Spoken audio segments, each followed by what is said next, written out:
Abu Dhabi, a perfect example of the awesome transformation of a poor desert emirate into one of the richest states in the world.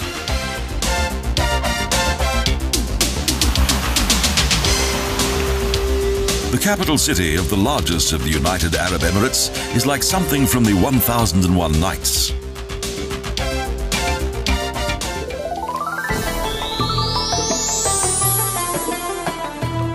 Today's inhabitants of Abu Dhabi are dynamic and cosmopolitan and proud of their cultural heritage.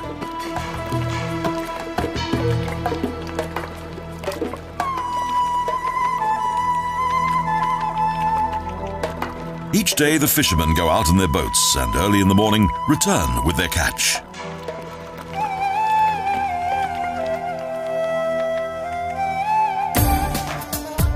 Their boats have changed with the times, as have the market halls in which the fish are sold.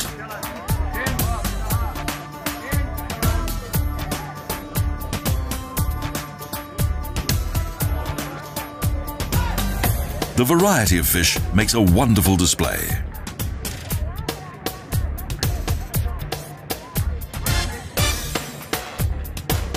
As is the rule in many aspects of life here, only men work in the fish markets, while the women look after the home.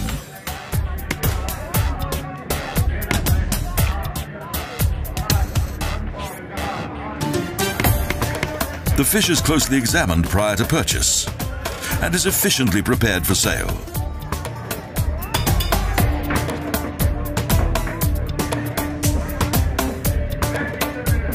The ambience of the fish market is ideal for setting the scene for our next port of call.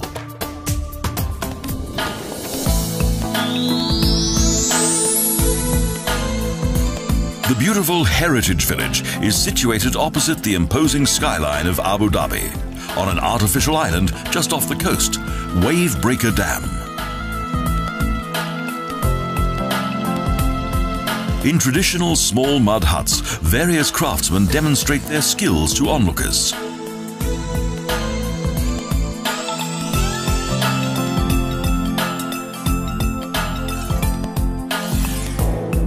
Here, clay is worked and decorated, while a variety of leather goods and fine glassware is also on display.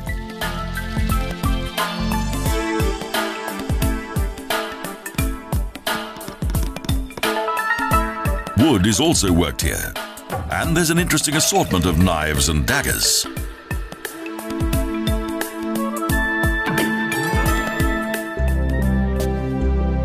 The history of the city and surrounding area is well known. The coastal area gradually developed from inland settlements.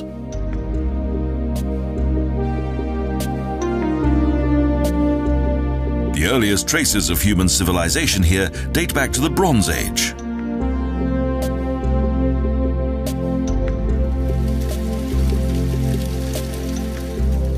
Abu Dhabi was founded due to a water spring that was discovered in 1761 during a gazelle hunt, thus its name of Father of the Gazelle.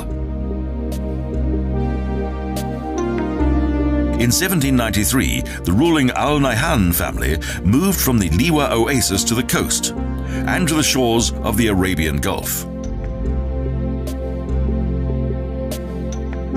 But more of this later. First, some tempting souvenirs.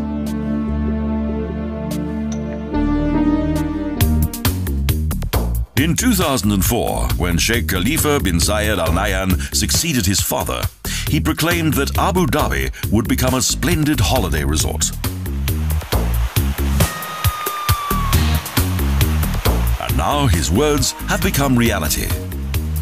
Despite all the changes that have been made here, Islam is still part of everyday life. Where 40 years ago a few simple huts stood amid the desert sand, today there are gardens, fountains and huge skyscrapers with shining glass facades. More than 300 mosques highlight the religious faith that lives side by side with all the glamour and wealth of this modern city. Abu Dhabi is full of fascinating contrast. A mixture of Arab tradition and Western fashion, of Bedouin culture and the mobile phone, of camel and Maserati.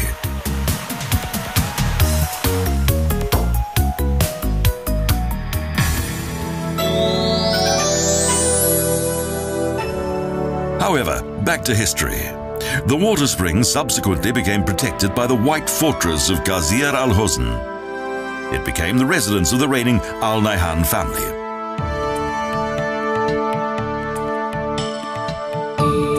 A small settlement gradually developed around the fortress, its inhabitants living in straw huts and Bedouin tents, and making their living from fishing and pearl diving.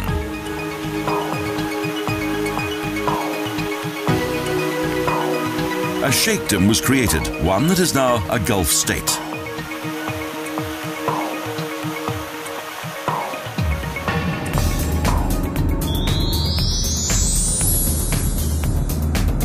A visit to the northern desert is a must, to the oasis town of Al Ain.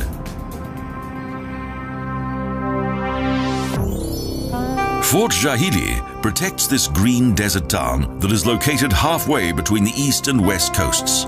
It borders the neighboring state of Oman. Saudi Arabia repeatedly occupied this oasis, until in 1974 the International Court in The Hague deprived it of all rights.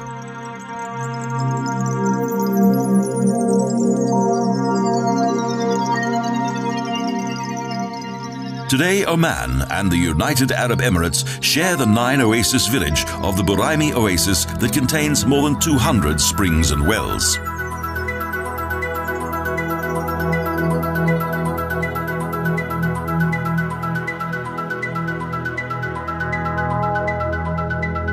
In the Al Ain Museum, archaeological finds indicate that more than 2,000 years ago there was a settlement here, and since then the area has continued to be inhabited.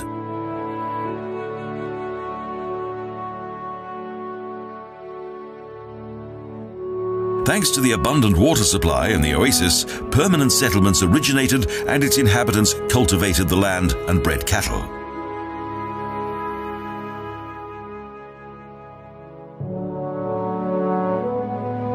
This fertile area also became an important resting place for nomadic traders who followed the caravan route to Oman.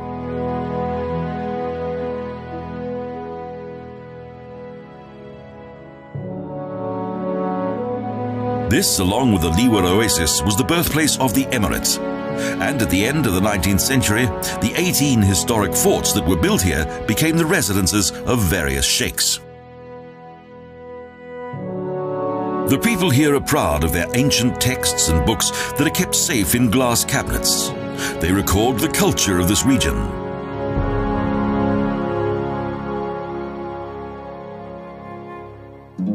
The jewellery of bygone times is also exhibited. Indeed, jewellery also has a long tradition here.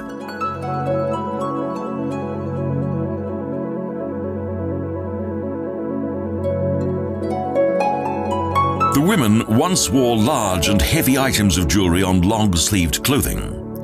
The jewellery consisted mainly of gold.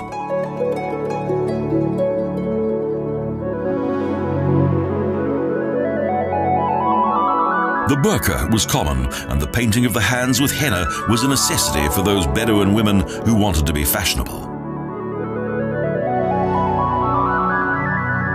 There are scenes of hunting and coffee rituals.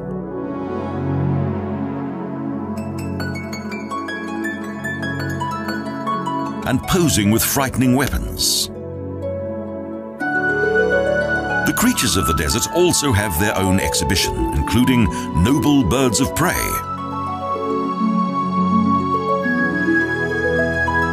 Both geography and the climate have always influenced the culture of the desert tribes. Life here was a constant struggle for food and water.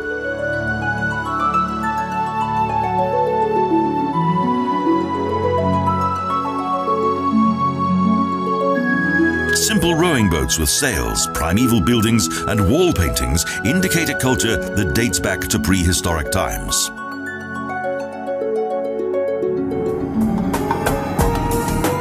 After a short journey, we reach the camel market on the edge of the town. The public camel souk of Al Ain is the largest of its kind and well known throughout the United Arab Emirates. The traders come from far and wide.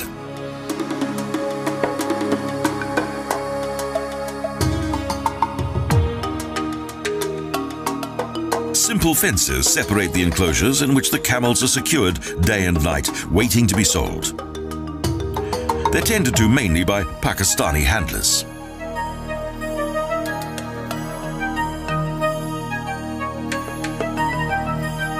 The males are used as beasts of burden or killed for meat. The females are used for breeding and to provide milk, and the young are often used for the sport of camel racing.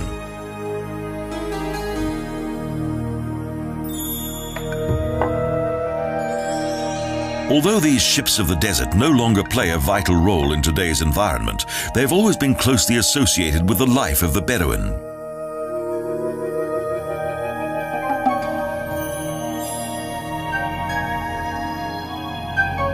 Before oil was discovered here, camel caravans transported firewood, coal, dates, and other agricultural products through the desert from Al Ain to Abu Dhabi.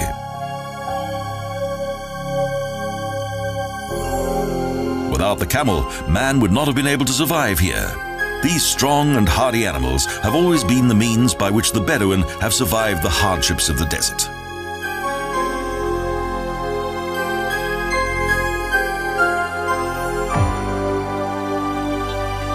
The animals that have been sold are unceremoniously herded into lorries and then taken to their new home.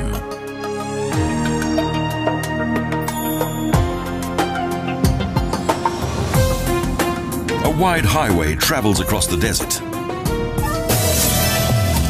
back into the modern world, and into the fairy tale city of Abu Dhabi.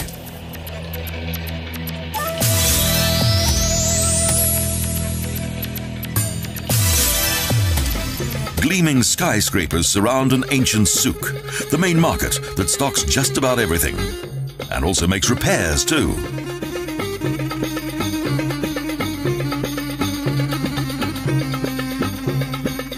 Colourful spices, coffee pots and utensils, perfume in glass bottles. The souk fascinates visitors with its exotic charm.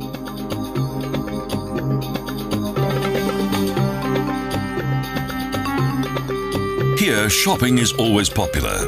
Ancient traditions blend into modernity, and home comforts mix with Arabian flair.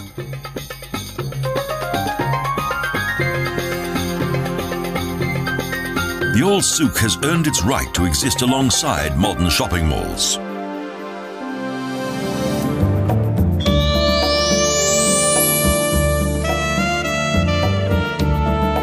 On the edge of the city, in the Bay of Al Batin, is Dhow Harbour, where these traditional boats continue to be built manually.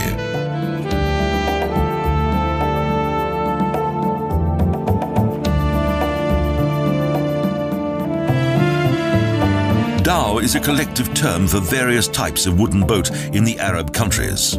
They're still used for fishing and pearl diving.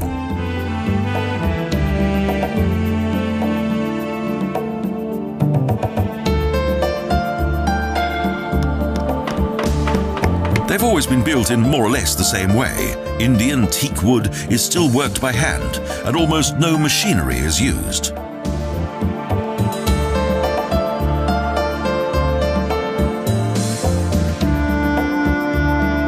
There are no formal construction diagrams. According to tradition, each section is drawn out with chalk and then cut and shaped accordingly.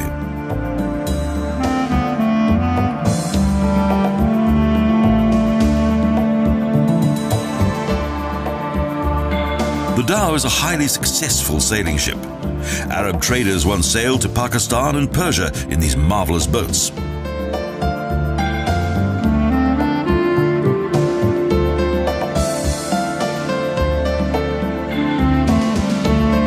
Over the centuries, generations of shipbuilders have developed the characteristic Dhow shape.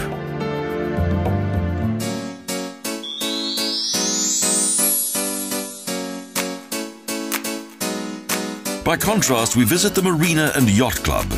This modern yacht harbour is sheltered by the artificial breakwater peninsula that was constructed just off the main island.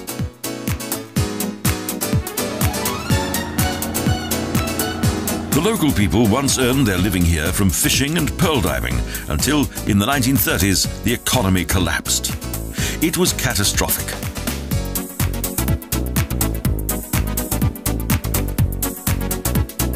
However, when the British discovered oil here, everything changed. New wealth came to this region and a huge city was born.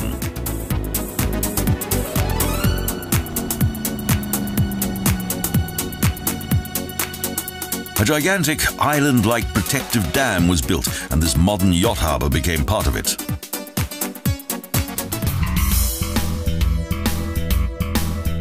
Oil introduced abundant luxury to the Orient, and in a single generation, the Bedouin changed their palm huts and camels for amazing villas and expensive cars.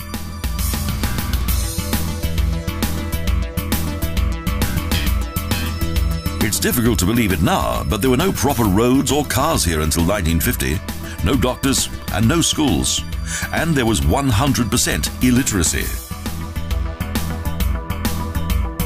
But in 1966, Sheikh Zayed bin Sultan came to power.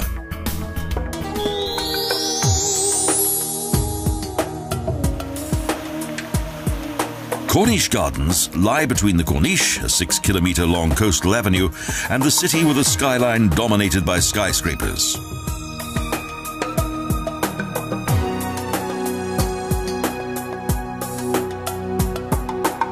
The Sheikh's plans for his city have been a triumphant success, and despite its many skyscrapers, Abu Dhabi looks almost like a garden city.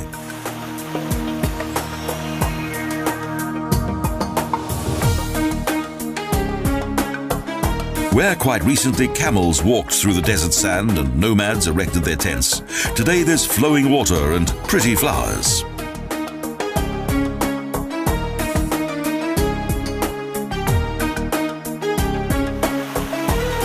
These modern miracles are due to a water desalination plant that was built here and that has since provided the area with a good supply of fresh water.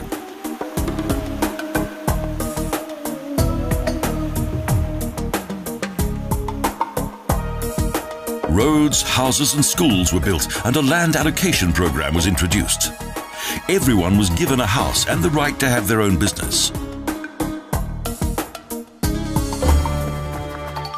Thus, there are many occasions when the local people honour their smart sheikh and also put on fine parades for their monarch.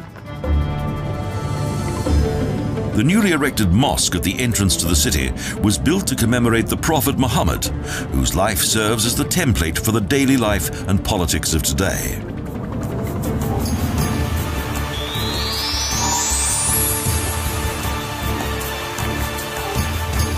However, one of Abu Dhabi's buildings surpasses all others, the legendary Emirates Palace, truly an hotel of the superlative.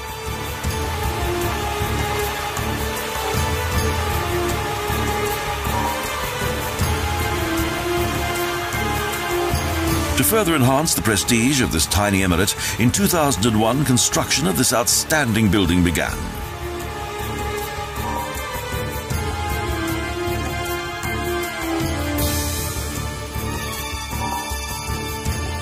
A mighty triumphal gate leads into an oriental world of fantasy.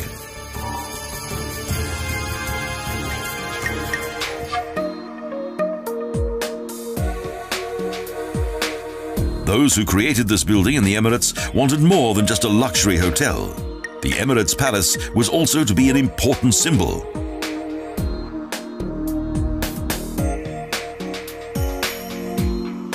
It not only serves as a hotel, official guests of the monarchy and government officials from the various members of the Emirates are also accommodated here.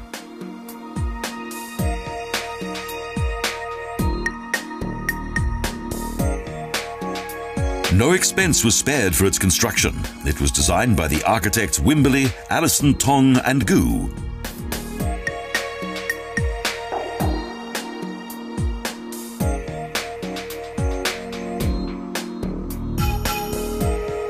The cupola was built even taller than that of St. Peter's Basilica in Rome.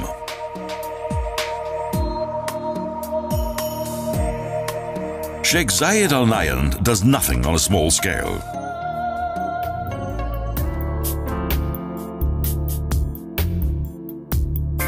Splendid furnishings and decor are also to be seen in each of the spacious and luxurious suites of this 7-star hotel.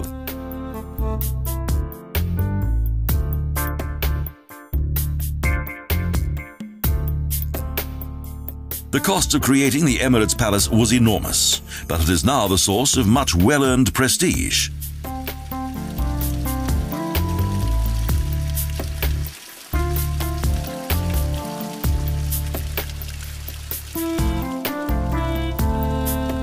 This palace is the imposing counterpart of the Burj Al Arab, the remarkable 7-star hotel in neighboring Dubai.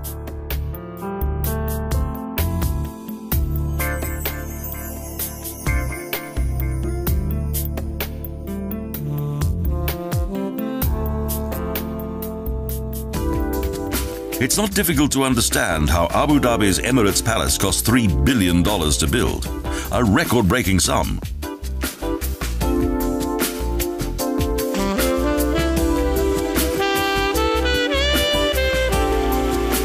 The pool and bar plus several jacuzzis are an extremely civilized way in which to relax, and the hot and arid climate of the Gulf guarantees a healthy suntan.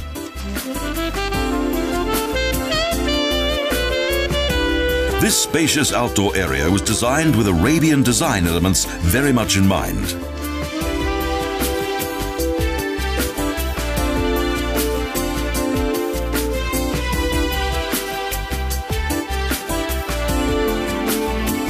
In a land that throughout the year is arid and scorching hot, the water features are a strong symbol of wealth and power.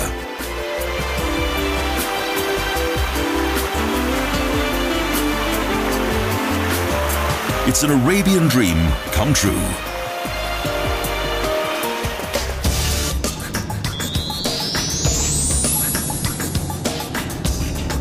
Following our glamorous visit to the exotic, we next visit the neighboring emirate of Dubai.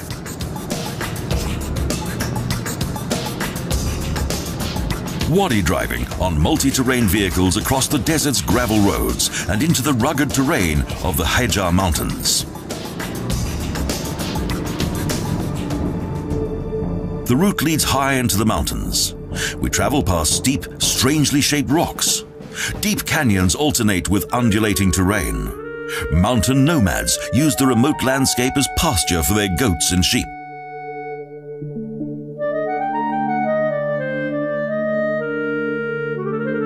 Powerful erosion has created great fissures in the rock.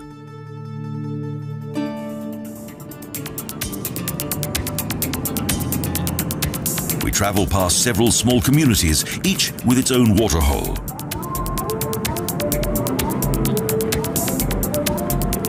Here, man has managed to survive in the severest of conditions. We now return to the desert. Our adventure in the dunes is about to begin.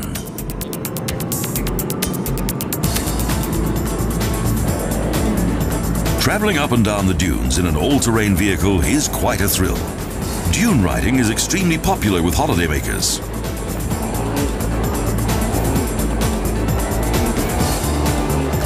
The sport is only allowed in groups accompanied by an experienced driver.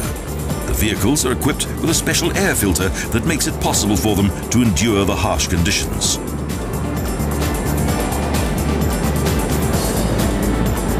We travel up and down like a roller coaster. Fun is guaranteed. The drivers demonstrate their various skills.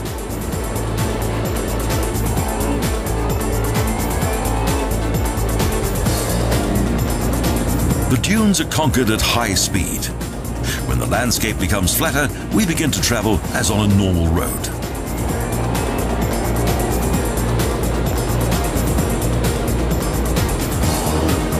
Every now and then, further small dunes appear. And next, we come across a road that appears from out of nowhere. Our final destination in this mountain and desert region is a camel farm. It is here that our experience of this wonderful region comes to an end. We will long remember our visit to this extraordinary city and its surroundings, Arabia Deluxe. 1,001 nights in all its glory. Almost overnight, the Emirates has been catapulted from the Middle Ages into the 21st century.